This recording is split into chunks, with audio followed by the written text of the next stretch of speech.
आज हम जिस दौर से गुजर रहे हैं, हर व्यक्ति के पास में एक इंश्योरेंस पॉलिसी होना बहुत ज़रूरी है।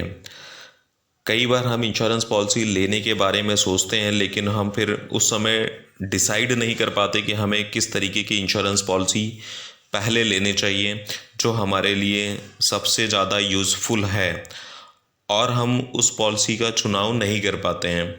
तो दोस्तों, आप इस वीडियो को पूरा देखिएगा। आपको इंश्योरेंस पॉलिसी लेने के लिए हम किस तरीके से डिसाइड कर सकते हैं, चुन सकते हैं कि आज के समय में हमें किस पॉलिसी का सबसे ज़्यादा महत्व है लेने में, और उसके कैसे हम फ़ायदे लेने के पहले चेक कर सकते हैं कि हमें उस पॉलिसी को अगर ले रहे हैं तो किन किन बातों का हमें ध्यान होना चाहिए, उस पॉलिसी में कवर होना चाहिए।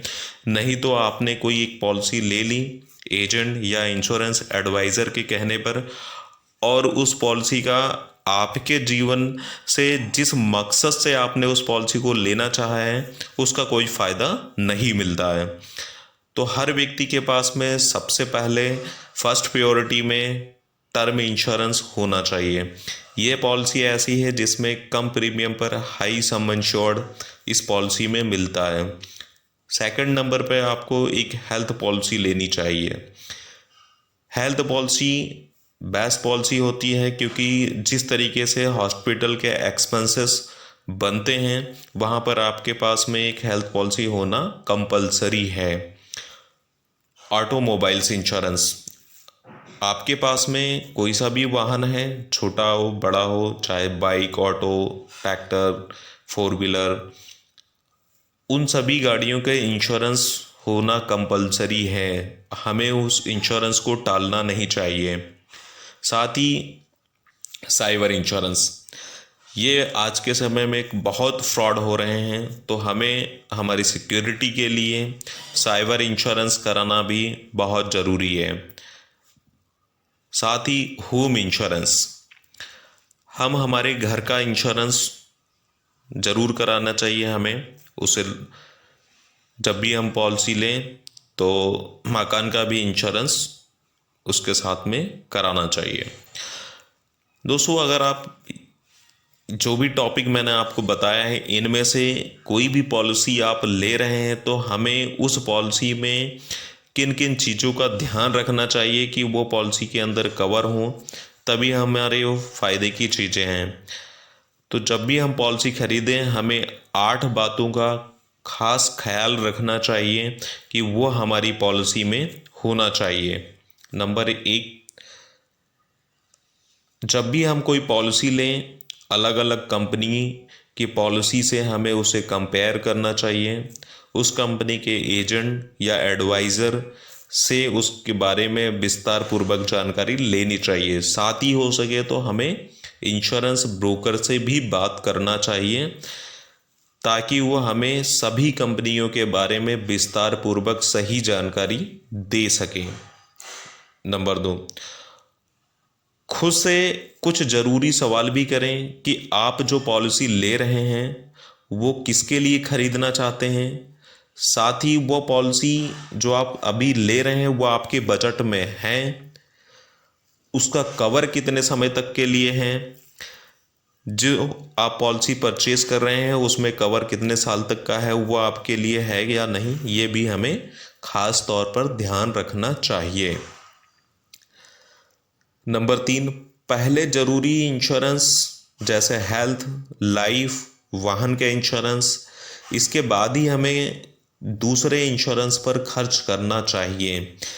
अक्सर हम जब भी कोई पॉलिसी लेने की कोशिश करते हैं तो हम यहाँ पर यही गलती करते हैं कि सबसे पहले हम सेविंग प्लान्स के अंदर जाते हैं कि 2 लाख, 3 लाख, 4 लाख, 5 लाख रुपए का हम एक सेविंग इंश्योरेंस एंडोमेंट्स प्लान ले लें, और उसी की प्रीमियम हम आने वाले 15 साल, 20 साल, 25 साल तक भरते हैं, और रिटर्न हमें जिस हमारे ज़रूरत के हिसाब से नहीं मिल पाता, क्योंकि उस बीच में अगर आपके साथ में कोई मिस हैपनिंग हो गई तो उस 10 से 15 लाख रुपए के सम इंश्योर्ड से आपका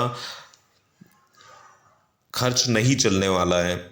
और यदि आपके स्वास्थ्य से रिलेटेड कोई प्रॉब्लम हो गई तो जो भी आपने सेविंग रखी है बचा करके वो एक बार में ही खर्च हो जाएगी। तो हमें सबसे पहले ये ध्यान रखना चाहिए कि हमें किस तरीके का इंश्योरेंस लेना चाहिए जिनकी फर्स्ट प्रायोरिटी हमारे लिए हो। नंबर 4, जब भी हम इंश्योरेंस पॉलिसी लें तो इंश्योरेंस कंपनी से हम ज़रूर ये बात करें कि किस कंडीशन में क्लेम कवर नहीं होगा।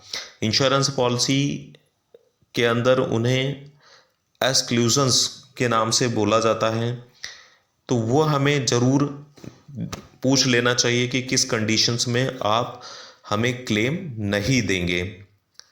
नंबर 5, अगर पहले से कोई पॉलिसी ली है तो उसी कंपनी से दूसरी पॉलिसी लेने पर आप विचार कर सकते हैं। इससे फ़ायदा ये होता है कि कंपनियां आपको मल्टी पॉलिसी डिस्काउंट या लॉयल्टी प्रोग्राम के अंदर कुछ दूसरे बेनिफिट या डिस्काउंट भी दे सकते हैं, लेकिन ये कोई ज़रूरी नहीं है। आप पहले जो भी आप उस कंपनी से भी प्लान ले रहे हैं उसे ही कंपेयर कर लें। साथ ही अगर मार्केट में कोई दूसरे प्लान उससे अच्छे वही आपके रिक्वायरमेंट के अनुरूप मिल रहे हैं तो आप वहाँ से भी ले सकते हैं। नंबर 6, इंश्योरेंस पॉलिसी से जुड़ी ज़रूरतों को हर साल रिव्यू करें। कई बार होता है कि आपने जिस इंश्योरेंस पॉलिसी को लिया है इंश्योरेंस कंपनी भी उसमें कुछ चेंजेस करती रहते हैं, या फिर आपके ज़रूरत के अनुसार कुछ और अच्छी नई पॉलिसियां हैं। तो जब आप लेने की कोशिश करें तो वहाँ पर उस साल की जो भी बेस्ट पॉलिसी है उस पर ज़रूर आप रिव्यू करके और उसके बाद ही आप पॉलिसी को परचेस करें। नंबर 7, पेमेंट टाले नहीं। जब भी आप कोई पॉलिसी लेते हैं और उसका जब रिन्यूअल आता है तो आप उसे समय पर या एडवांस में ही पेमेंट कर दें, क्योंकि अगर आपने पॉलिसी का रिन्यूअल पेमेंट समय पर नहीं जमा किया तो कंपनियां उसको एक गलत वे में लेती हैं। साथ ही आपका एक तरीके से मैच्योरिटी पे भी जो डिस्काउंट्स बोनस होते हैं उस पर भी उसका इम्पैक्ट पड़ता है। और अगर आप उस पॉलिसी को कंटिन्यू नहीं रखना चाहते तो पहले ही आप लिखित में इंश्योरेंस कंपनी को इन्फॉर्म कर दें। नंबर 8, पॉलिसी से जुड़ी दूसरे सर्विसेज के बारे में भी आप पूरी जानकारी इंश्योरेंस कंपनी, एडवाइज़र, सलाहकार से ज़रूर लें। तो दोस्तों, आई थिंक इस वीडियो के अंदर आपको वो सारी चीज़ें कवर की हैं कि अगर आप कोई पॉलिसी लेना चाह रहे हैं तो उनमें किन खास चीज़ों का ध्यान रखना चाहिए हमें, और पॉलिसी हम जब भी लें और उसी तरीके की पॉलिसी लें जिनका हमें हमारे जीवन में सबसे ज़्यादा ज़रूरत हो। तो दोस्तों, इसी तरीके के आगे भी आपको वीडियोस मिलते रहेंगे। अगर आपने अभी तक चैनल सब्सक्राइब ना किया हो तो कर लीजिए, साथ ही वीडियो को लाइक और शेयर करें। धन्यवाद।